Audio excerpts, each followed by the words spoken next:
Assalamualaikum warahmatullahi wabarakatuh. Nama saya Naifa Nindya Fitriani, kelas 91. Saya dari Sekolah SMP Muhammadiyah 35 Jakarta. Pada kesempatan hari ini, saya ingin membahas materi mengenai perubahan sosial. Perubahan sosial di sini terdiri dari pengertian perubahan sosial, bentuk-bentuk perubahan sosial, sebab-sebab perubahan sosial, faktor pendorong dan penghambat perubahan sosial, dan dampak perubahan sosial. Nah, di sini kita bahas dulu terlebih dahulu mengenai pengertian perubahan sosial. Perubahan sosial adalah proses di mana terjadi perubahan struktur dan fungsi suatu sistem sosial. Perubahan tersebut terjadi sebagai akibat masuknya ide-ide pembaharuan yang diadopsi oleh para anggota sistem sosial yang bersangkutan. Beberapa definisi perubahan sosial dari berbagai sosiolog. Yang pertama, menurut Kingsley Davis. Yang kedua, menurut John Lewis dan John Philip Gillin. Yang ketiga, menurut Robert M. Matchfair. Yang keempat, menurut Selo Sumarjan. Yang kelima, menurut William F. Ogboom. Nah, di sini kita bahas satu persatu dulu ya. Yang pertama, perubahan sosial menurut Kingsley Davis. Perubahan sosial merupakan perubahan-perubahan yang terjadi dalam struktur dan fungsi masyarakat. Menurutnya, timbulnya perorganisasian buruh dalam masyarakat kapitalis telah menyebabkan perubahan dalam hubungan antara buruh dengan majikan dan seterusnya menyebabkan perubahan-perubahan dalam organisasi ekonomi dan politik. Yang kedua, perubahan sosial menurut John Lewis Gillin dan John Philip Gillin. Perubahan sosial adalah suatu variasi dari cara hidup yang diterima akibat adanya perubahan kondisi geografis, kebudayaan internal, komposisi penduduk, ideologi, maupun karena adanya difusi dan penemuan baru dalam masyarakat. Yang ketiga, perubahan sosial menurut Robert M. Matchfair.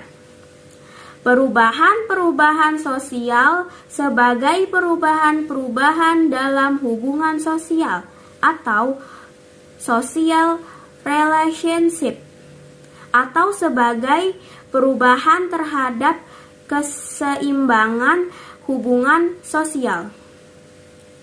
Yang keempat, perubahan sosial menurut Selo Sumarjan.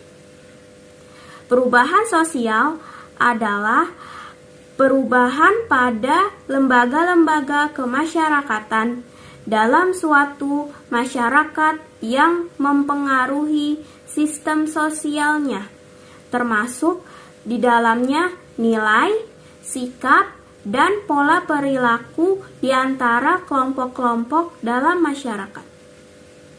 Yang kelima, perubahan sosial menurut William F. Ogboom.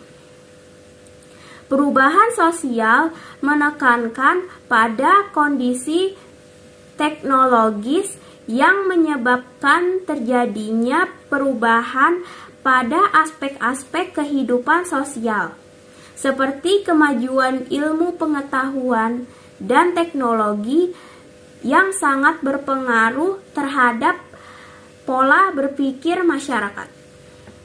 Nah, di sini kita lanjut membahas mengenai bentuk-bentuk perubahan sosial. Perubahan sosial di sini terdiri menjadi dua. Yang pertama itu perubahan lambat dan perubahan cepat. Yang kedua itu perubahan kecil dan perubahan besar. Nah, di sini kita bahas yang pertama dulu ya. Perubahan lambat disebut juga evolusi. Perubahan tersebut terjadi karena usaha-usaha masyarakat dalam menyesuaikan diri dengan keadaan lingkungan dan kondisi-kondisi baru yang timbul sejalan dengan pertumbuhan masyarakat. Perubahan cepat disebut juga revolusi, yaitu perubahan sosial mengenai unsur-unsur kehidupan atau lembaga-lembaga kemasyarakatan yang berlangsung relatif cepat. Seringkali perubahan revolusi diawali oleh munculnya konflik atau ketegangan dalam masyarakat. Nah, kita lanjut ke perubahan kecil dan perubahan besar. Perubahan kecil adalah perubahan yang terjadi pada unsur struktur sosial yang tidak membawa pengaruh langsung atau pengaruh yang berarti bagi masyarakat. Contoh perubahan kecil adalah model baju dan rambut. Perubahan besar adalah perubahan yang terjadi pada unsur-unsur struktur sosial yang membawa pengaruh langsung atau pengaruh yang berarti bagi masyarakat. Contoh perubahan besar adalah dampak ledakan penduduk dan dampak industrialisasi bagi pola kehidupan masyarakat.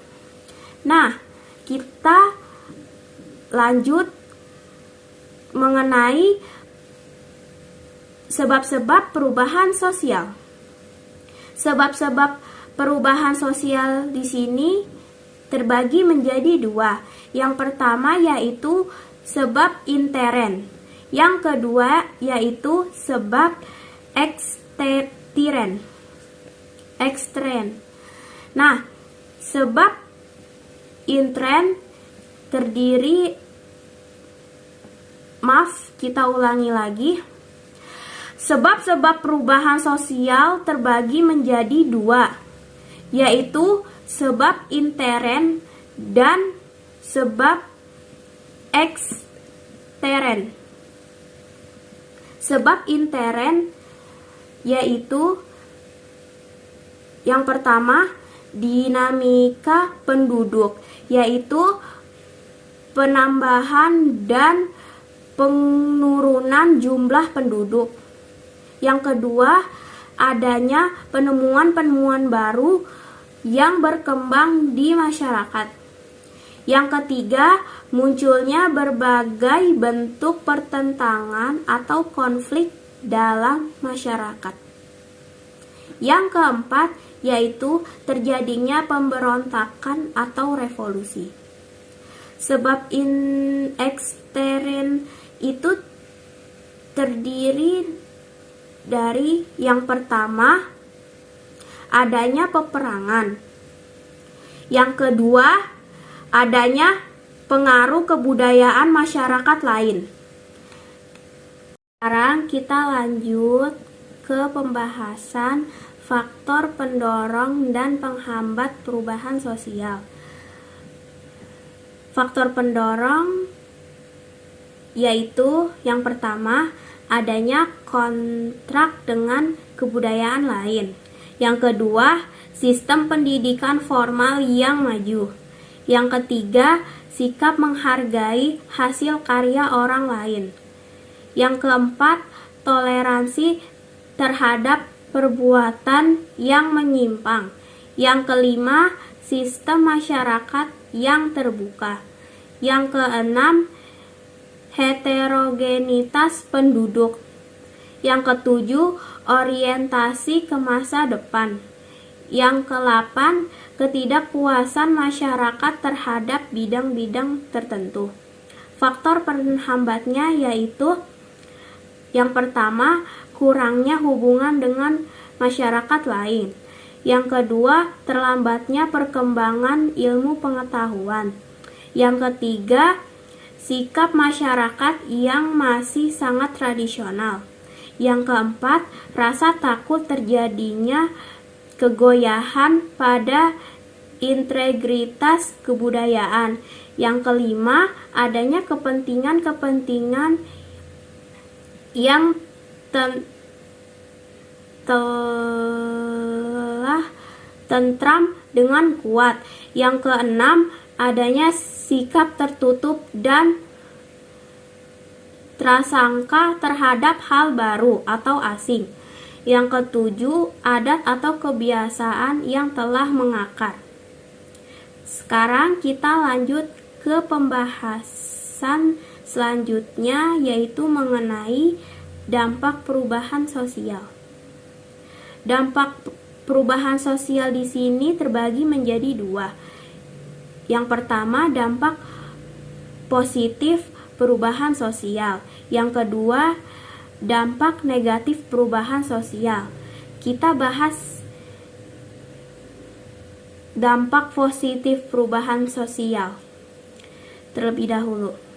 Dampak positif perubahan sosial yang pertama, adanya perkembangan ilmu pengetahuan dan teknologi dalam suatu masyarakat. Yang kedua, adanya kesadaran pendidikan dan politik yang lebih tinggi. Yang ketiga, timbul kesadaran menghargai waktu pada lapisan masyarakat. Dampak negatif perubahan sosial yaitu yang pertama, memicu kerusakan lingkungan. Yang kedua, timbulnya permasalahan sosial baru karena terdapat perubahan pada nilai, aturan atau norma dan kondisi kebudayaan. Yang ketiga, adanya perubahan tingkah laku yang dianggap menyimpang sehingga timbulnya konflik sosial.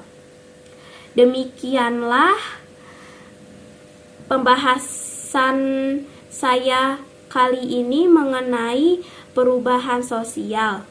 Semoga bisa bermanfaat bagi kita semua. Saya ucapkan terima kasih.